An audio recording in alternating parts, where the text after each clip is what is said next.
Nos encontramos con el máster online en comunicación transmedia, Carlos Obando Arroyave, él es colombiano-español, quien accedió a brindarnos algunas declaraciones. Buenos días, por favor. Buenos días, muchas gracias por la invitación aquí a esta universidad tan importante de Trujillo y a este evento sobre reflexiones de investigación en comunicación. Quería preguntarle primeramente, ¿usted cómo considera el gran salto adelante que ha dado la comunicación transmedia en los últimos años?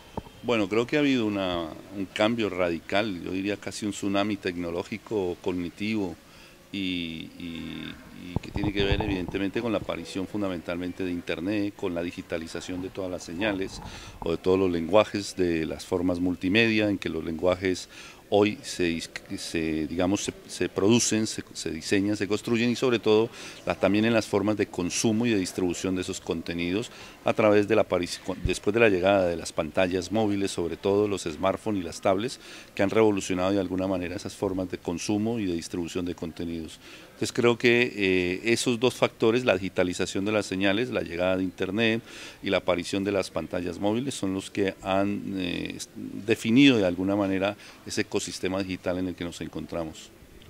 Respecto a una palabra que usted señaló, la revolución de los contenidos, digamos que la tablet y los medios electrónicos están poco a poco desplazando los periodismos que antes eran considerados como tradicionales, digamos, los medios de exposición como puede ser el periódico, la radio.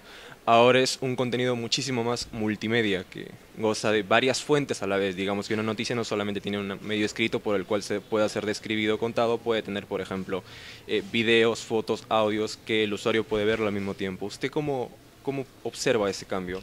Bueno, yo no creo que lo vaya a desplazar, creo que lo que hace justamente Internet es convocar a todos los medios, a los viejos medios, y a partir de este nuevo medio que es Internet, una especie de metamedio, los convoca, los pone a conversar, construye con ellos relatos interactivos, diseña propuestas multimedia o multiplataforma. Yo creo además que el periodismo siempre históricamente ha sido de alguna manera transmedia o crossmedia por lo menos, es decir, siempre se ha hecho televisión en la prensa, en la radio, en la televisión, la noticia se difundía por todas esas plataformas y esos soportes. La diferencia con lo que está pasando hoy es que todos esos contenidos están en una única plataforma o en un único espacio que es la pantalla, ¿no? Por lo tanto, y además están conectados a partir del concepto de hipertexto y de interactividad y de conexión, digamos, entre los diferentes lenguajes. Entonces, eso es realmente lo novedoso. Y otra cosa novedosa es la llegada de las redes sociales, que están redefiniendo también el campo de los contenidos. ¿Por qué? Porque los usuarios hoy pueden producir contenidos, pueden interactuar, pueden modificar, pueden opinar, conversar sobre lo que se está produciendo a nivel de contenidos. Entonces hay un modelo canon de producción periodística y hay un modelo que se llama fandom de producción de contenidos de los usuarios o de lo que llamamos ahora los prosumidores. Eso sí es realmente novedoso e interesante, digamos, en este campo. Es decir, se conectan varias cosas, se conecta la fusión, la convergencia de tecnologías, también la convergencia de narrativas multimedia, contando historias en diferentes lenguajes y diferentes narrativas, y la participación activa, incluso interactiva, de los usuarios o de los consumidores de contenidos. Claro. Ahora vemos, por ejemplo, que los medios de comunicación tienden a ser muchísimo más interactivos y donde el usuario ya no es solamente un consumidor de noticias, sino es, como usted dijo, un prosumidor. ¿Usted cómo ve este cambio y cómo considera el hecho de que ahora el usuario que observa la noticia pueda también ser un comentador, un analista, un intérprete o un, por qué no, corregidor de esta noticia al decir que tal vez un hecho o no esté incorrecto? Bueno, eso pone en el ojo del huracán, digamos, el trabajo del periodista. O sea, el trabajo del periodista hoy está siendo revisado, vigilado, mirado desde diferentes ángulos, de diferentes perspectivas, con diferentes fuentes. Yo creo que los usuarios, lo que llaman incluso hoy el periodismo ciudadano, el periodismo 2.0, que son usuarios que sin ningún conocimiento, llamémoslo así, cognitivo del periodismo, sin haber pasado por una formación o por una universidad, estudiando esta carrera, este oficio, digamos, esta disciplina, producen contenido, suben videos de acontecimientos o de hechos que ocurren, toman fotografías, opinan, cuentan y narran. Eso es importante, creo que se está convirtiendo en una fuente más, digamos, del periodista, pero en todo caso modifica de alguna manera las formas de producción, porque tiene que estar atento el periodista a lo que está ocurriendo en esas redes sociales o en esos medios sociales. Tiene que estar atento a los comentarios, a las interacciones, a la posibilidad de descubrir nuevos contenidos o nuevas referencias al hecho que está narrando o que está contando. Y de hecho, entonces eso también modifica y transforma no solamente el hacer periodístico, sino que transforma el contenido periodístico. Y ahí me parece que hay que plantearse esas nuevas maneras y esas nuevas formas de hacer periodismo y incluso esas nuevas maneras y esas nuevas formas de enseñar periodismo, de aprender periodismo en las escuelas de comunicación, como es este caso, ¿no? Digamos, por ejemplo, también que con la interacción ha venido un gran factor que vendría a ser la interpretación de una noticia, digamos, que con el gran cúmulo de usuarios que están dispuestos ellos a producir una noticia, también viene el gran cúmulo de usuarios que interpretan esa noticia, y eso sitúa digamos, al lector o al receptor común como en una tormenta nebulosa en el que para ellos es muy difícil, como digamos, discernir cuál es la opinión o cuál es el análisis correcto de cuál no es. Pasaba antes con los líderes de opinión, por ejemplo, que el usuario tenía que discernir cuál es el líder de opinión que tiene la opinión, por decirlo así, más acertada de todos. Ahora es mucho más difícil porque no solamente tiene la opción de los líderes de opinión, sino también tiene la opción de todos los ciudadanos que acceden a Internet, a un medio interactivo, y que produce una noticia y la interpretan. ¿Es eso un avance, digamos, del todo favorable para el periodismo transmedia, o es un avance que también viene con algunas dificultades?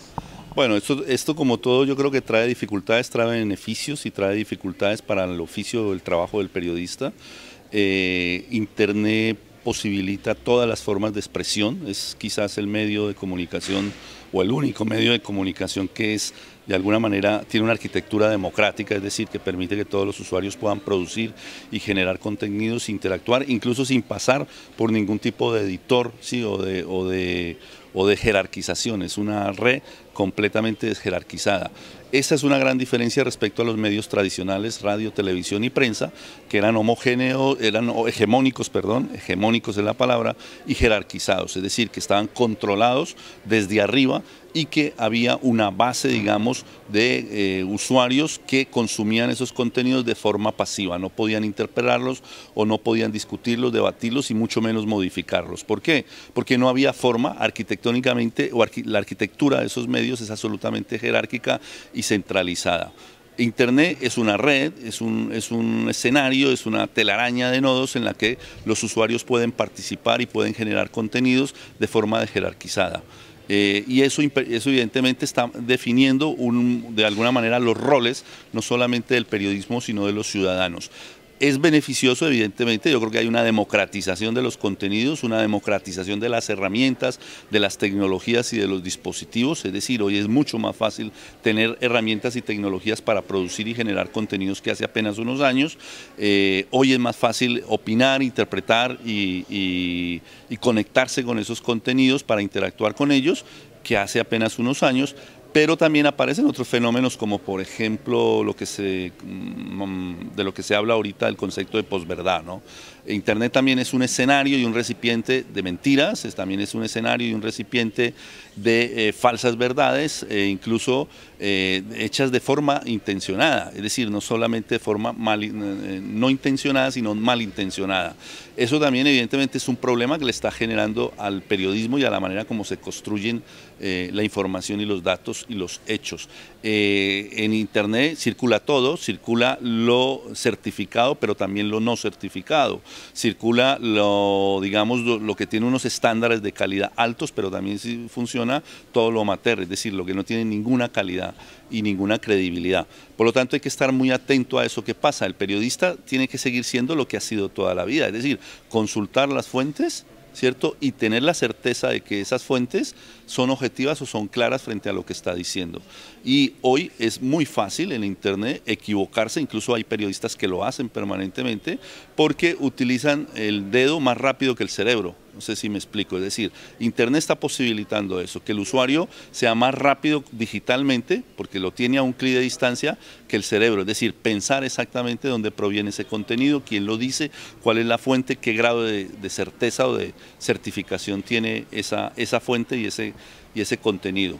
Reitero, eso es un factor que está de alguna manera rediseñando las formas de producción de contenidos periodísticos y es un llamado de atención a los periodistas y a las escuelas de formación para que el periodista no pierda nunca lo que siempre ha sido, es decir, alguien que tiene una información, pero que tiene que contrastarla, que tiene unas fuentes, pero que tiene que interpretar esas fuentes y que tiene que construir un relato basado, no digamos en la objetividad, porque eso es una discusión que ya está, digamos, bastante revaluada, pero sí por lo menos en la honestidad de lo que dice, ¿no? Y ahí Internet puede ser un peligro para ese tipo de periodismo. Alentarlos a trabajar en este nuevo horizonte de las tecnologías, pensando siempre que lo importante, repito, lo que he dicho, es el contenido, es la manera de abordar esos contenidos y las tecnologías son las herramientas que nos permiten hoy contar las cosas de otra manera. Gracias.